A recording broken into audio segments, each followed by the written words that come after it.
Coucou, c'est Pat, je vous retrouve pour un tirage. Alors, nous allons voir les messages qu'on reçoit par rapport à notre parcours d'évolution personnelle. On commence avec mon oracle. Alors, on a le travail, s'encourager, on mérite, on se donne de la reconnaissance, et puis nos intelligences. Donc là, ce qui est intéressant, c'est qu'on a 3 voies.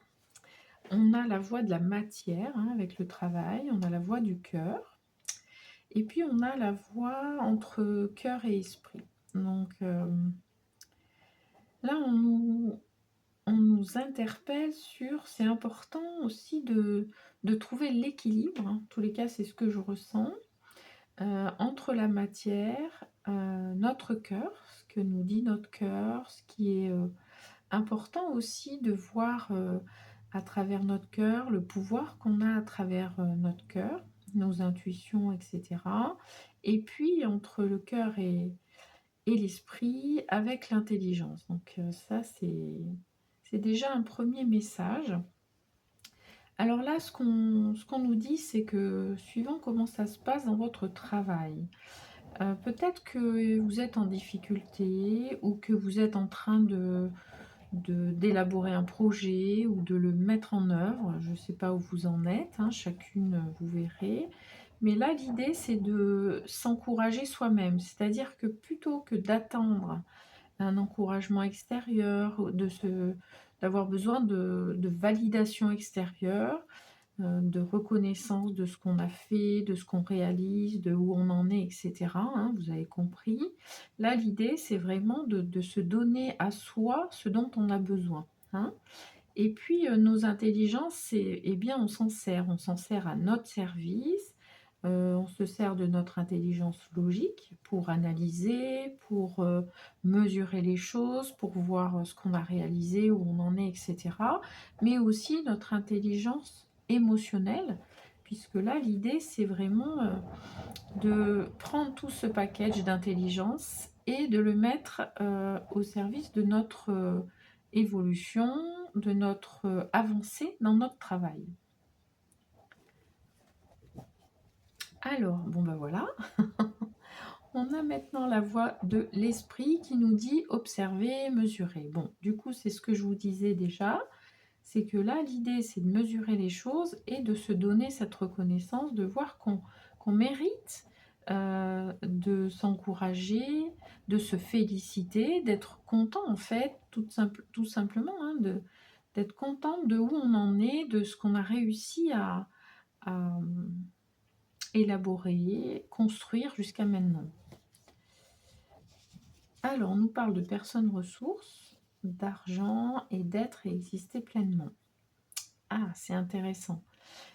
Du coup, la personne ressource, pour voir, donc soit pour observer, pour mesurer tout ça, parce que on a du mal, hein, souvent toute seule à le faire, puisque on est dans le jugement, dans l'autocritique, etc. Et que du coup, on va pas forcément avoir un regard objectif sur où on en est et ce qu'on fait.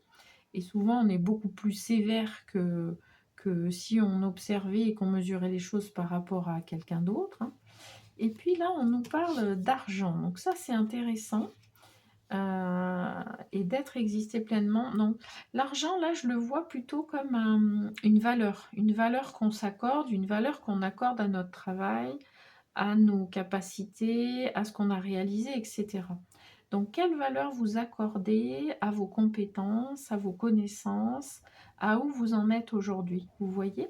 Comment vous jugez tout ça, en fait? C'est ça, hein, le truc.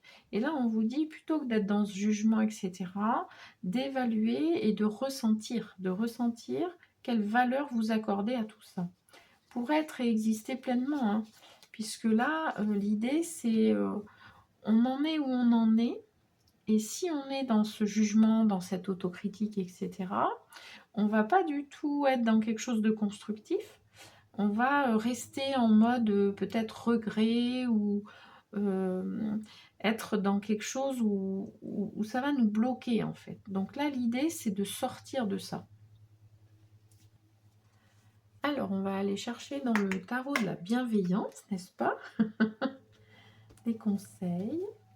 Donc, je vais aller dans les arcanes majeurs pour voir au niveau existentiel, j'allais dire, hein, la ligne un peu qu'on nous invite à explorer.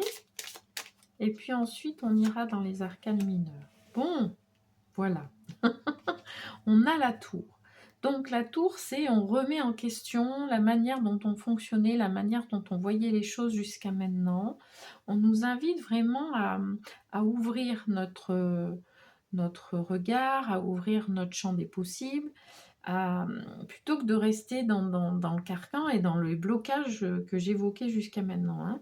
Donc ça, c'est intéressant parce que la tour, c'est déconstruire pour reconstruire sur des bases solides qui vous conviennent bien, hein, on est bien d'accord. C'est pas tout casser pour tout casser. On n'est pas là justement pour être dans cette dynamique de casser dans le sens où d'être négatif, dénigrant ou je sais pas quoi, hein. C'est pas du tout l'objectif.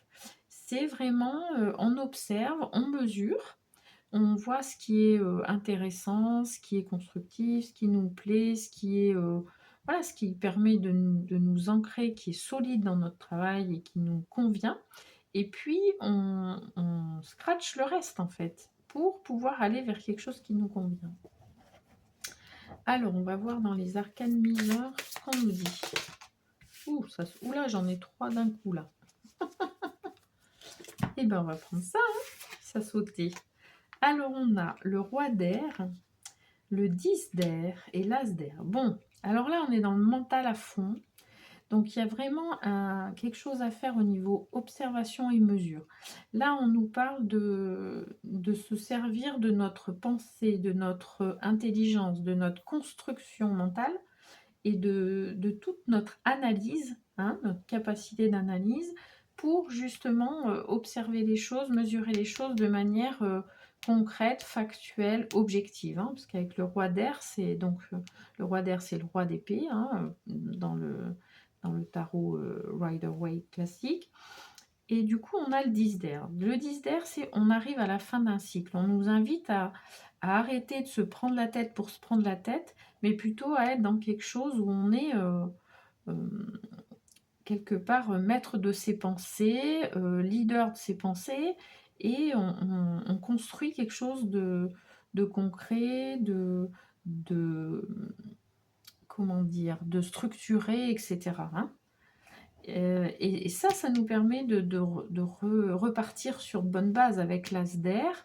On prend une décision du coup, hein, et du coup on tranche, on sort de tout ce qui ne nous convenait pas, on garde la structure qui nous convient et on décide d'avancer. On est reparti pour un cycle où notre intelligence, elle est à notre service. On n'est plus dans se prendre la tête pour se prendre la tête et on avance, quoi. Alors, on va aller dans les portes de l'intuition pour voir un peu ce qu'on nous donne comme conseil par rapport à notre intuition. Comment elle peut nous aider, notre intuition, dans ce qu'on est en train de faire, en fait, hein. Alors, on a, bon, la gratitude. La gratitude est le chemin qu'emprunte la prospérité et le succès pour venir à notre rencontre. Donc là, ce qu'on nous dit, c'est, vous voyez, on parlait de s'encourager, de se dire qu'on mérite ce qu'on réussit, d'y arriver dans la vie, se donner de la reconnaissance où on en est, etc. Ça rejoint vraiment la gratitude, c'est est-ce qu'on peut voir tout ce qu'on a réalisé, etc. Et d'être en gratitude par rapport à ça, d'être en gratitude par rapport à soi, par rapport à tous les efforts qu'on a fait, à tout ce qu'on a mis en œuvre, au temps passé, aux apprentissages qu'on a eus, etc. D'être en gratitude par rapport à tout ça. Et ça nous permet d'être bien, d'être mieux, d'être dans un esprit positif, de construction, de vraiment quelque chose qui va aller vers le renouveau, hein. Alors, je vais aller dans l'appel de la déesse. Bon, bah, elle est déjà sautée. Pour voir un peu à quoi on nous invite à nous connecter cette semaine. par rapport à nos projets, etc. Là, on a Mamakila, donc c'est la lune. Donc la lune, c'est vraiment la représentation du yin, la représentation de notre féminité, la représentation des émotions, de nos intuitions. Donc c'est se connecter à tout ça, revenir quelque part à quelque chose de plus maternel aussi. C'est ça que j'entends, c'est comment on est plus à l'écoute de soi, comment on est une maman pour soi, hein, comme on peut l'être pour nos enfants, comme on est attentif à nos, attentive, pardon, à nos proches, etc. Et bien là, on nous dit de l'être envers nous-mêmes. Et puis la lune, c'est aussi tout ce qui est caché, entre guillemets, donc ça peut être le lien donc, avec notre inconscient aussi. Donc comment on peut plus se recentrer, respirer, revenir au moment présent pour arriver à y voir plus clair aussi, hein. Ça nous aide dans ce sens-là. Pour terminer, je vais aller dans l'oracle de la féminité sacrée. Alors, on a la pousse des rêves. Je décide de vivre mes rêves dans la réalité. J'écoute les messages que me transmettent mes rêves. Donc là, on peut peut-être se sentir un peu bloqué dans notre travail ou en tous les cas dans le projet qu'on est en train de mettre en œuvre ou des choses comme ça. Et là, on nous dit avec tout ce qu'on est en train de faire, avec toutes ces prises de conscience, cette observation, cette mesure des choses et ces décisions, ça va vous permettre d'aller vers vos rêves, ça va vous permettre de vous reconnecter aussi à vos rêves. Et puis peut-être ce qui est intéressant là, c'est déjà de se poser la question de quels sont vos rêves. Je vous souhaite une belle semaine. Je vous envoie plein de belles énergies et je vous retrouve très vite.